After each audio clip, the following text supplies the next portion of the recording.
So if they are interested, you can learn a lot about chord shapes and chord inversions from playing connections. Then you can play those chord shapes and string them together into a chord progression, and you're actually able to do vamping with chords of the chords for the piece as well. And then you can obviously you can sort of completely go freeform as well. But they lend themselves very well. If you learn them as pieces, they're good piano repertoire for your technique and for sight reading and for articulation, pedaling and all that.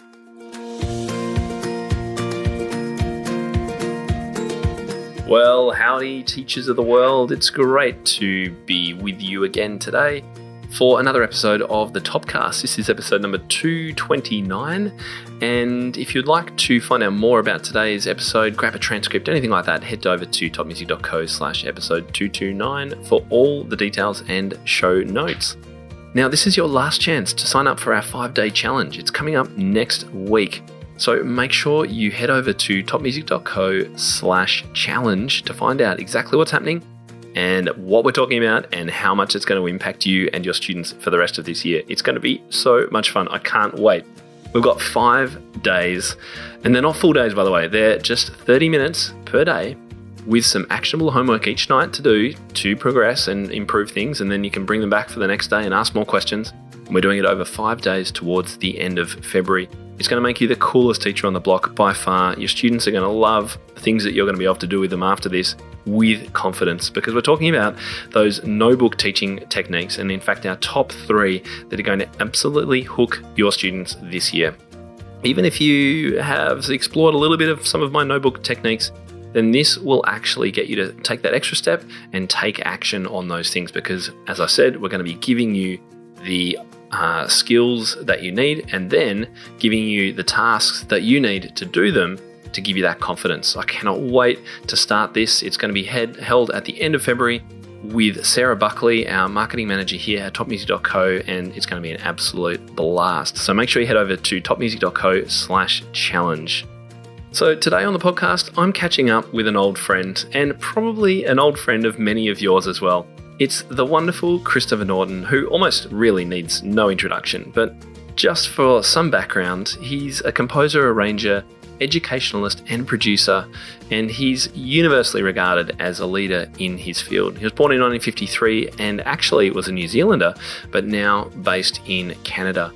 And his long and fruitful association with Boozy and Hawkes resulted in the world-famous Microjazz series. And put your hand up if you've taught the Microjazz series. Yep, my hand's up. I reckon most of the world's teachers' hands are up. He's in high demand for his unique and creative presentations and offers sessions ranging from improvisation coaching for private teachers. He adjudicates piano festivals and literally gives masterclasses all over the world. And as you'll hear in today's episode, has moved all of that online. He's a prolific composer, both of pedagogical piano music, but also of suites for 2 pianos and sonatas and micro musicals and just so much incredible stuff. He now lives with his wife, Wendy, another composer in Stratford, Ontario, Canada, and we welcome him today to chat about what he's been up to. All right, Christopher Norton, welcome back to the show after like 5 years since you were last on it. How are you going? Good. I believe I was I the second person up or something? You were definitely in the first 3. I think you might have been number 2. That is true. And I think there's probably some people listening today who remember that very episode. And I remember we filmed it in a hotel you were staying at in Melbourne because you were doing a workshop here. Is that right? I think so, or a conference or something. Yeah. Yes. It's a while since I've been in Australia because obviously I was due to come to Australia to do a tour, and the pandemic hit. So we've been stuck in a small town in Canada ever since. But in fact, we quite like it. Well, look, today I really just want to make this a catch up with you, find out what you've been up to, and let all our listeners know what you've been up to, the kinds of releases you've been creating. So tell us firstly, you're based now in Canada. Yeah. Whereas you were in England for a little while. So whereabouts are you in Canada, and what kind of, are you teaching still or just creating music? Well, in fact, I've never taught. Okay, that's going to blow some people's minds here. Yeah. I mean, when I say I never taught, I taught at university level way back. But in fact, I've been a full-time composer since 1980 and made enough of a living from it quickly enough that I've never had to teach. And also, of course, if you're doing the kind of work I do, teaching becomes awkward because you keep having to reschedule because you're not there. No, of course, yeah. Funny enough, I'm doing more teaching now than I have. I slightly backtrack because, in fact, I've ended up with lots of webinars and private lessons and masterclasses and things. I've just done 2 big blocks to China and doing stuff in the States and in Canada as well. So, and some of it involves private teaching of classical students, which is quite interesting. And I don't really mind. One of them is an interesting case. He's a 13-year-old boy who seems to be able to memorize things like the Chopin Fantasy Impromptu in 2 weeks and play it reasonably competently as well. So his teachers don't know what to do with it because he's so prodigious, you know. Mm. But what I discovered is when you analyze it, he was actually had a lot of things wrong with the way he was playing. Because I get on well with him, I think he took it from me. And when we did easier pieces, the same faults were in evidence, even if he did something very straightforward like a scale. So right. Sort of skating over the surface somewhat technically, if you like. So anyway, so I found that interesting. I'm not angling for teaching, but I am being offered opportunities. I tend to say yes, but not try and look for them. I suppose. Right. Okay. And if there's one thing that has come out of the pandemic, this opportunity for us to do more teaching online, and in your case, masterclasses, with people all around the world is quite a good outcome in some ways. How are you finding the experience of teaching through online platforms? Oh, I'm finding it ends up not that different from when you do things live, because I do quite a lot of group work. I've just done some very interesting workshops with a group of 8 teachers in Edmonton, Alberta. Very keen, and we did 2.5-hour sessions on improvising and accompaniment styles. Mm-hmm. And I gave them little tasks, and everybody, spent a couple of minutes working away on something, not too hard. And then basically they then shared their screen. Each of them came on screen and did what they'd prepared. So we did it like a live event, if you like. Mm-hmm. And that worked quite well, because that's what I tend to do. I tend to have a group of kids and everybody has a go, and they feel comfortable enough if you play it right, so that they feel comfortable to try something out even with other people listening. And I think I'll be doing more of that with teachers in particular, where you say, let's do something reasonably straightforward and all have a go.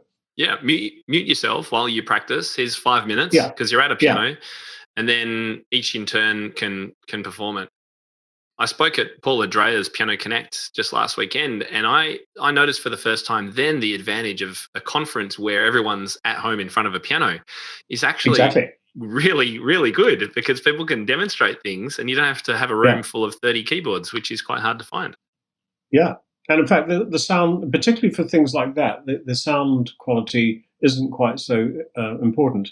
Obviously, it's a real nuisance. I've sat in on certain exams here in Canada just out of interest, not doing them, but watching the examiners deal with the children. I thought, what a hard job that is, because the sound is so poor that all you can do is tell whether they're playing in time. And even then you can't be sure, because some of the time that doesn't play in time either. It's true. So but doing things like group workshops on accompaniment styles, which is what I've been doing recently. I took a Christmas Carol, for instance, and said, this is what I would do with it, and gave them the basic chords, and then said, now what you can do is do X, Y, Z to make it sound, a bit more like a piece of music and not too plain, if you like. Mm. But the medium suits that quite well.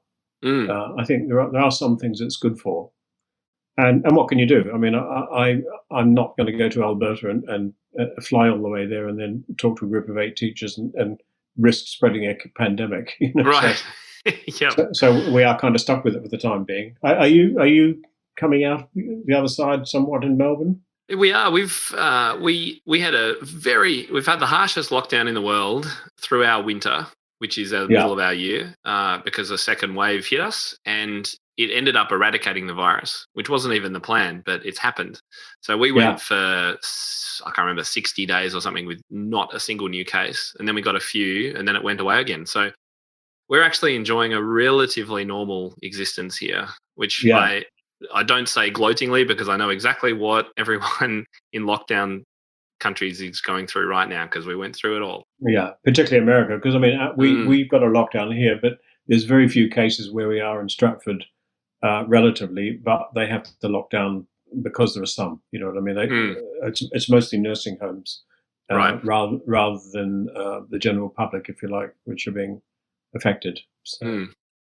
Now, moving on to compositions, you've talked a little bit about your workshops. I was actually just on a call with one of our members, Jana Williamson, who was so excited to hear that I was talking to you, because she was just teaching with your APP, your American Popular Piano, and your Connection series, and she loves them. And her son even teaches himself and loves the backing tracks and everything. So what composing are you doing, if any, at the moment? Well, I've got a lot of stuff. I'm still with Boozy and Hawks. In fact, I first wrote the Microjazz books in 1981, so this year is the 40th anniversary of Microjazz. Does that make you feel a bit old, Chris? I know I am old, but they actually came out in 1983. So the actual anniversary of the books coming out is in 2023, but the actual writing of the stuff was 1981. And what's interesting about that is that because I've been in lockdown, I've been looking through my archive like you do, and I discovered a great swathe of piano pieces, all harder than Microjazz Collection 3, but not as hard as the Preludes. And I thought the pieces were really good. And Boozy and Hawks agreed with me, and they are putting 2 new books out called Microjazz Collection 4 and 5, which are brand new. 40 years later. 40 years later. But these were not written in the 80s. These were written about 2005, I think, because I was writing things, I think, thinking about the notion of perhaps American Popular Piano having 9 and 10, because in Canada, of course, there are 10 levels. So I wrote all these pieces, but then we ended up only doing 8, and I'd forgotten I'd written them. But when I looked at them, they had my name on them, and you know what I mean? I soon know you're pretty mine. Sure they're yours. Yeah. But I'm really pleased with them, and there's 36 pieces, which is my goodness, quite a lot of pieces. What a find! But on top of that, I just got the not that it'll mean anything to you, but I can show you, pick it up on the screen there. I just got this today, which is the proofs of Microjazz Duet Collection 4, because I discovered also 16 new duets which were written about that time as well. Ah, cool. And so Boozy and Hawks are actually putting out extensions of the Microjazz piano books, of all things, and it'll happen quite soon. I mean, I've got the proofs, so I'm obviously pretty well along the line there. I should add in passing that we're doing backing tracks for all the products still, and I'm also doing MIDI files, and I'll be putting them on SuperScore as well. So I'm putting them across various platforms as well. Wow. Now, I can see you're next to a piano. Now, Zoom quality, audio quality aside, would you be prepared to play a bit of one of the unreleased Christopher Norton versions? Yeah, sure. Oh, that'd be awesome. I'm just checking through proofs at the moment, actually. Although one thing I can do, of course, no, I almost will play it for you, because I can share the screen otherwise, and you get a very good sound quality from inside the piano.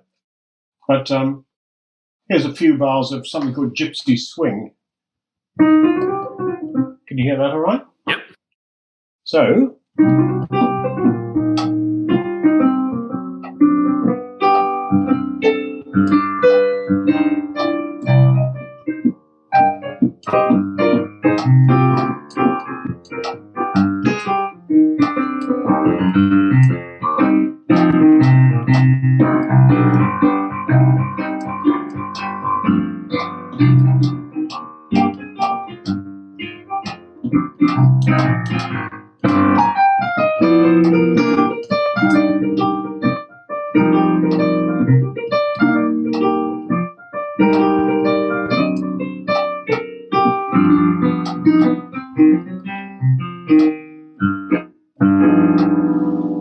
on.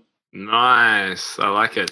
Yeah, unfortunately, we know the kind of quality that's coming through. Yeah. We got a glimpse of it though.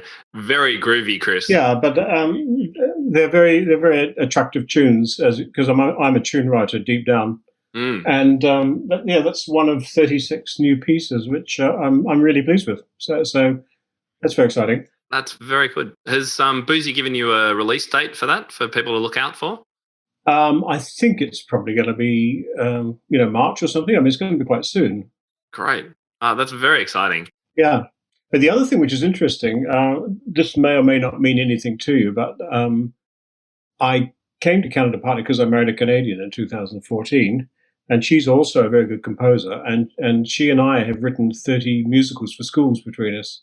These are the micro musicals, right? That's right, and 6 of them were done by Boozy and Hawkes, but in fact, we've been in the middle of preparing another 24 of them, which are going to be released through Amazon. In other words, Boozy and Hawkes are publishing them, but they'll be available anywhere, kind of in a print-on-demand kind of way. So that's rather nice as well. And what kind of, for our teachers listening, some of them do work in schools and things. Are they mostly suited to primary schools? They were written for up to age 11, but in fact they've been done by older students as well. So they can probably go up to high school students as well. I've actually, again, got something here which I've just got copies of. This is songs from the micro musicals. Oh, so you've pulled out some of your best songs from those musicals. What I've done, I've worked with a very good vocal teacher in London, and we've got 5 books, 5 grades of low and high voice. So the pieces are graded, and in fact, they've already been selected for the examination list for Conservatory of Canada here in Canada. So they can be chosen. And in fact, I'm working with a music school at the moment who I'm doing a lot of work with online, and they've got a big music theatre division, and they're going to actually record all of the songs for me, 100 of them, with their students as a little project. Very nice. Do you write the lyrics as well when you do these musicals? I do. I have in the past written the lyrics, but in fact, my wife's an extremely good lyricist, and it's quite nice having somebody else's words to work with. Right. So it's a mixture of her and me that are featured on these. But what I'm saying is this is another Boozy and Hawkes owned product, although it's being put out through my own company, because you know all about the fact that I've got another little line called 80 Days, which is actually my own stuff. But the Connections series is at the heart of it, which I own myself. So Connections is because that was published externally. You're self-publishing now through 80 Days Publishing. Is that right? Well, I bought the publishing rights from the Royal Conservatory in Canada, who told me that they were available. So I bought the entire series, and I've expanded it both ways. So there's actually a 9 and 10 now available, which are really advanced pieces. But what's just come out is Connections Preparatory. So there's actually a really easy book as well. I've always loved the Connections series. For those of you who haven't explored this, then go to your music store, check out these books by Chris, because there's something about your writing my students have always loved, and I've loved teaching them. I think it's the harmony, the melody, particularly the melody, the patterns in them. They're just groovy and funky, and you write in so many different styles. This is what I almost struggle to understand, how you go from Latin to samba to rock to funk. How have you got such experience in all these different styles? I played in a number of bands for a start who played a variety of styles. In fact, funny enough, I was listening to a song yesterday because I was in one of New Zealand's best-known gospel bands before I left the country. A gospel band, as in the band that plays for a gospel service? Well, like I'm talking about bands who play Christian music. Okay. So which is a slightly different thing. But this band had very good musicians in it. In fact, one of them I'm still in close contact with. He was a fantastic guitar player. He's the actual subject of one of my favorite stories about musicians, because years ago, when I first started to play in bands, he was in the band, my first band I was ever in. I just won New Zealand's main concerto competition and playing a Prokofiev concerto, and this particular band lost their keyboard player, and they said, "You seem to be able to play the piano. Would you like to join the band?" That's an understatement, yeah.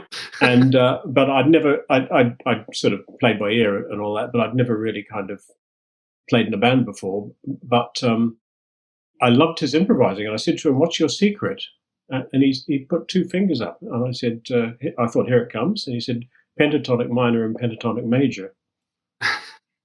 And that's all you need. And in fact, he then spent the next 30 or 40 years working as the chief economic forecaster for the Reserve Bank of New Zealand. And Okay. I spoke to him Unusual. a couple of years ago and said, what can you tell me about the New Zealand economy? And he said, there are three things I've learned through being an economic forecaster. It's the same thing, three fingers up this time. He said, things can go up, things can go down, things can stay the same. He's good at simplifying ideas and concepts. But the pentatonic major and minor is interesting because, in fact, nearly everything I write can be improvised on with pentatonic scales for a start, but a lot of it is pentatonic melodies. There's no doubt about it. I'm sort of driven deep down by folk music in that sense. And indeed, most popular music is pentatonic. Absolutely. At root. It works. It just gels with the human body, I think. Like, for some reason, there's something about pentatonic melodies that they just sit well with us. Well, even the piece I just played, although it's chromatic, it's really pentatonic minor at root. It's just got some chromatic inflections. So that's interesting. Anyway, coming back to Connections, that was written for the Royal Conservatory. They basically asked me to write 8 books, which were equivalent of grades 1 to 8. A bit like the AMEB years ago had a List D, which was pretty much a Christopher Norton syllabus. This was the Christopher Norton syllabus. It actually was. You're right. Yeah, but this is a Christopher Norton syllabus in Canada, and there's still loads of Connections pieces on the Royal Conservatory syllabus. I mean, like a lot of them. So you could do pieces at every grade from the Connection series. But they also, I've always liked the idea of having backing tracks, and the backing tracks are proving very interesting for teachers because one thing I've done, which has just come out, is teacher accompaniments to the Connections series. I've done 2 books, and they're done now, but I'm going on and doing the rest. When I do workshops, I jam along with students on another piano. So if they're playing, I'll play an accompaniment off the top of my head. But if there's a backing track playing, I'll do the same. So what I've done is tried to figure out teacher accompaniments which actually fit with both the student part and the backing track. It's a great idea. They're not too hard to play either, but you could actually do it as a piece for 2 pianos because it's not piano duet, it's 2 pianos. Mm. But that's proved to be teachers have loved that idea, and it teaches them quite a lot about the style.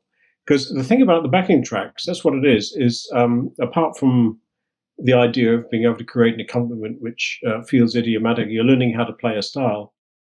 They lend themselves very well to study of chords and chord inversions, because when I've done some analysis with the teachers in Alberta of Connections pieces and discovered I'm using really obscure chords, that I didn't really think about it, but in fact I looked at the chord, that's E flat major 9 over G or whatever. Mm. And so if they are interested, you can learn a lot about chord shapes and chord inversions from playing Connections. Then you can play those chord shapes and string them together into a chord progression, and you're actually able to do vamping with chords of the chords for the piece as well. And then you can sort of completely go freeform as well. Mm. But they lend themselves very well. If you learn them as pieces, they're good piano repertoire for your technique and for sight reading and for articulation, pedaling and all that.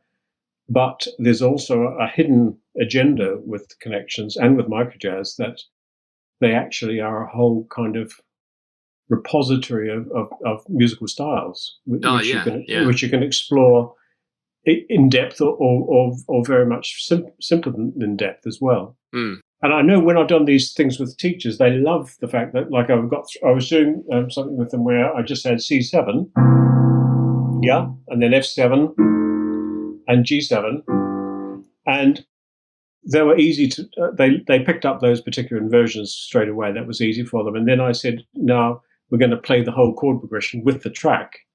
And they found it almost a revelation. I mean, it's sitting there. Obviously, you can do it, but it just needs somebody to point it out. Absolutely. I'm hoping teachers will see what I'm doing in a way and think I could probably do that myself. Using the same material, like going to another Connections piece and just dig around to see what the chords are, and then create a little chord structure and also some chords to learn as individual chords, because that's another thing which teachers really like doing. As I say, just enjoy the feeling of playing this particular inversion. Mm. Have you thought about putting chord symbols above your music? Do you think that would help? Funny enough, somebody once asked me why there weren't chord symbols in microjazz, and I said I didn't want people to find out how few chords I used. Don't worry, even the best do it, Christopher. Yeah, but no. But the truth of the matter is, I like the fact. I think it is a danger of putting chord symbols in that you're going to end up with less than the full story, if you like.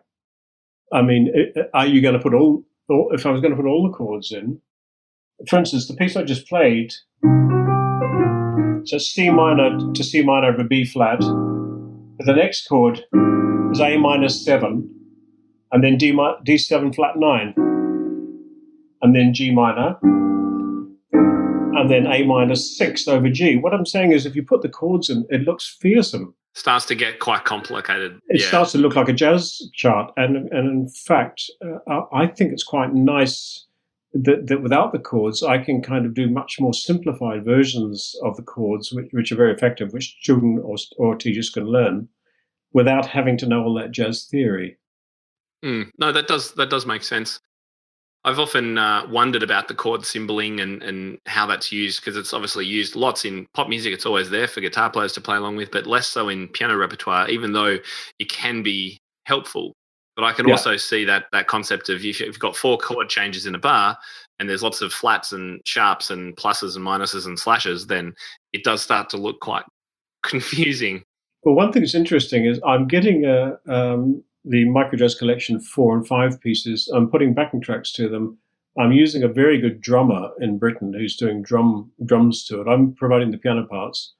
And I've got a guitar player in Nashville who's a wonderful musician. And I apologized to him. I said, I'm sorry, I'm giving you the full description of what the chords are. And he said to me, when I was playing in a band once, and the bass player said to me, the chord symbols that you see, like in a piece of jazz in particular, but certainly in pop music to a certain extent, is everybody's parts. Yes, it's a description of what everybody's playing.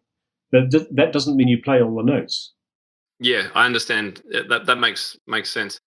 So he was saying, therefore, he's not going to try and work his way through every single chord that I've written down. He's thinking, oh, yeah, I can miss that out, and so on.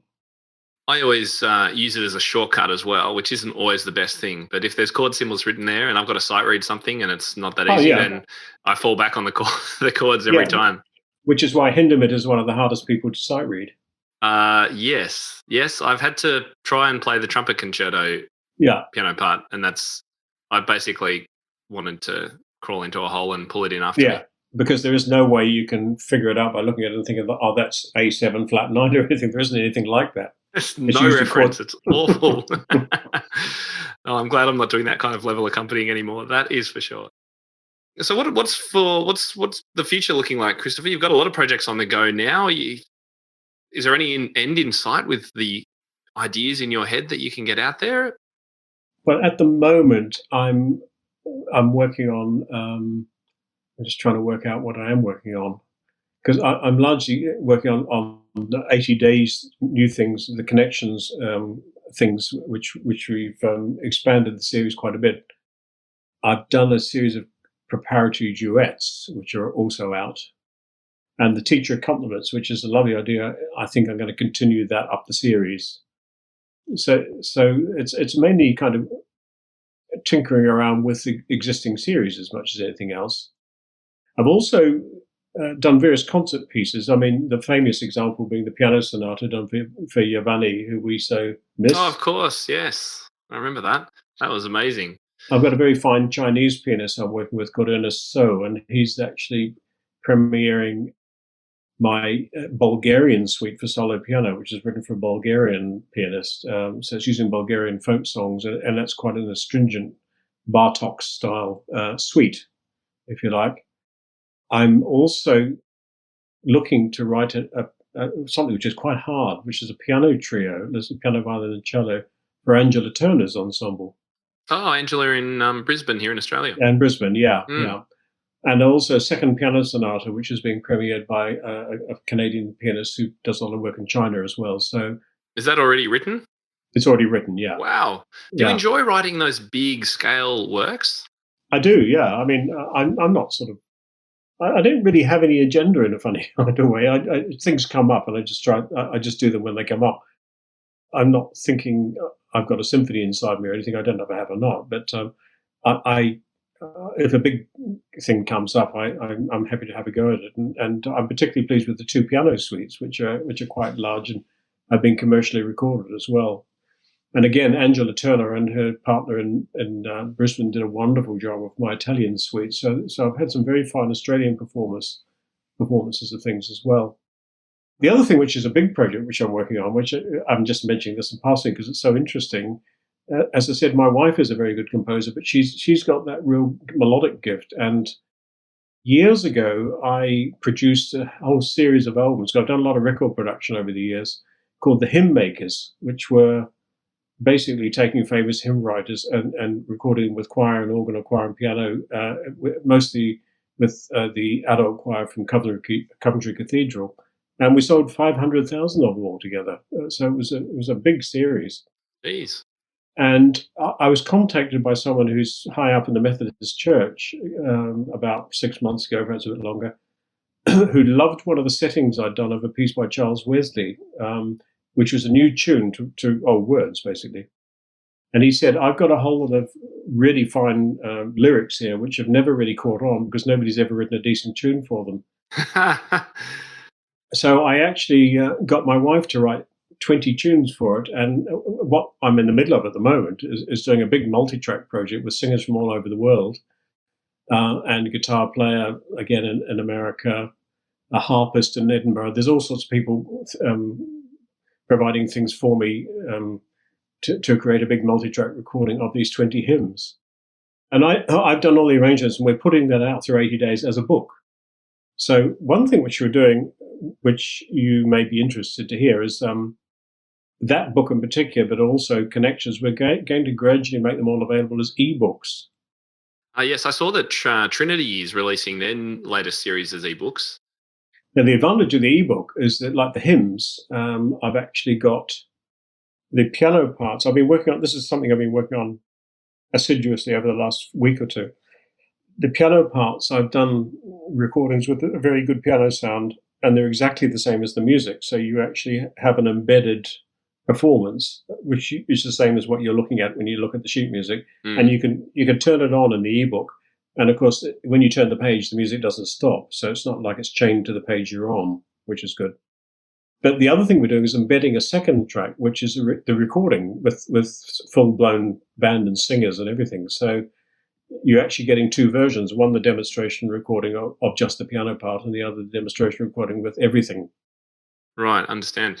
And the hymns that you created melodies for, they're all hymns from the 16, 17, 1800s or whenever they were from the 1800s, 1800s, that just never really, they're not ones which anyone would recognize because they didn't become popular because the tunes weren't any good. Because they didn't have any tunes which have caught on. And in fact, the people who asked me to write these things know the repertoire very well, and they just love the tunes that we've ended up with. I just think, I mean, the Australian hymn book is, I don't know, an inch thick. And I would say that the majority of churches would play, I don't know, 1% of those, because they're the ones, because you want to sing along to a good melody. There's got to be lots more out there that could do with a new tune. Yeah, I mean, you're certainly not slowing down, Chris. Still lots of ideas in you. It's great to hear all that you've got going on, and there's always lots more. And I love that you're creating new things, but you're also building on what you've already created, because there are so many tunes that are so well loved. I can think of In Connections, just off the top of my head, there was a very cool hoedown around book 4 or 5 or something like that. Well, that's one thing which I should draw your attention to as well. You probably know about this, but I've got a new book out, which is Connections Duets. There's 2 books of duets, which are not the preparatory ones. They're quite hard, but the hoedown, there's one called At the Rodeo, I think it's That's called. The one. Yeah, that's it. There's an amazing duet version of that. Great. And I should perhaps send you an MP3 so you can let people who listen to the podcast can see. But actually, they don't even need to do that. All they need to do is go to my YouTube site, and on it you'll find Connections Duets, and you can see them being played, because I've done videos where I play both parts. Ah, very cool. All right. Well, we'll make sure we put your YouTube link and also the 80 Days Publishing in our show notes so that people can find those. Yeah. Yeah, fantastic. Well, Christopher, it's been great to catch up. Was there anything that we missed? I mean, this was very free-flowing conversation that I really enjoyed because it's been quite a while since we connected. Yeah. No, I mean, I can tell I still really enjoy writing, and I still enjoy the interaction with teachers and with students. And I may end up doing more and more of it online if this keeps going. But it's just come up, and I've discovered that I like doing it, and I quite like the medium. It's nice to have that direct contact, as you say, to see everybody in their own living rooms is really amazing. Like you're seeing me in my study, so exactly. It's rather nice. The other thing which I should just mention as well is the book called Bright and Bluesy, and that is interesting because it's not with Boosey and Hawkes, because I signed to Boosey and Hawkes in 1983. Bright and Bluesy was written in 1976. Ooh, okay, we're going back, yeah. When I was 23 years old. And I've had it in my archive ever since, and I've always liked them. And so we put it out through 80 Days as a new publication. Right, okay. Well, that must have been funny listening, going back to that all those years ago. Well, in a sense. Is it a bit embarrassing in some ways? Is it like, oh, geez, I've come a long way since this? Or do you look back on it and go, actually, this isn't bad? No. What I could do, I could do from the start. I mean, microjazz, in a way, I was already writing pieces like it before Boosey and Hawkes came across them. And in fact, microjazz, of course, wasn't written for Boosey and Hawkes. It was written for Universal Edition, who I had some books out with, and the person who asked me to write it left the company, and they didn't really know what to do with it. So microjazz actually sat on my bottom drawer for a couple of years before, because I've always saying, people are always asking me about advice on publishing, and I say it's a matter of dumb luck. You need to find somebody who understands who you are and what you've done. Otherwise, you're up a gum tree, as the Beatles discovered. They only got signed by EMI, having been turned down by lots of other companies. So you have to hope that somebody gets you and understands what you're trying to do and what the you're value trying to in do. it. Yeah, absolutely. And therefore, I had. But the other thing to do is to have stuff available in the archive, so that if you do get the opportunity, you've got stuff, and it's not like a second novel where you run out of material straight away. So that's why I think it's good. It's good to keep writing. Yeah. Well, we're delighted that microjazz didn't get stuck in the bottom drawer, Chris. It's been a favourite in my studio for many, many years, and many of the teachers listening will be in the same position. So thanks for spending some time with us today. It's been great to see you. It's been a great pleasure, and it's lovely to see you again. Well, I hope you'll go and check out some of Chris's great updates, and we'll certainly be letting you know when some of his works that he's been talking about today become available to you. Now, don't forget to join the 5-day challenge. I mentioned it at the start of the episode. Seats are filling up and time is running out. If you want to join us for this, and it's going to make real change in your teaching, I guarantee it, and it's going to be an absolute blast because you're going to get to hang out with me and Sarah Buckley for 30 minutes to an hour over 5 days in the coming weeks. Join us now, topmusic.co/challenge. Next week on the podcast, the fantastic Dr. Erin Parks of the Lotus Centre is going to be joining us to talk about serving non-neurotypical students. And she calls those students ones with exceptionalities. I really love this word. And we dive into how that came about. We talk about her research, how she got her doctorate and what in, how her own experience with her own children and the students that she's been teaching has helped her build and grow this incredible non-profit called the Lotus Centre. I can't wait to share the interview with you next time. If you did miss anything from today's episode, then remember, over at the show notes, we have full transcripts and any links that we've talked about today. That's over at topmusic.co/episode 229. I'm Tim Topham, and you've been listening to the Topcast from topmusic.co. Can't wait to catch you next week. Bye-bye, everyone. For more information about this episode and to find out how to enhance your own teaching, visit topmusic.co.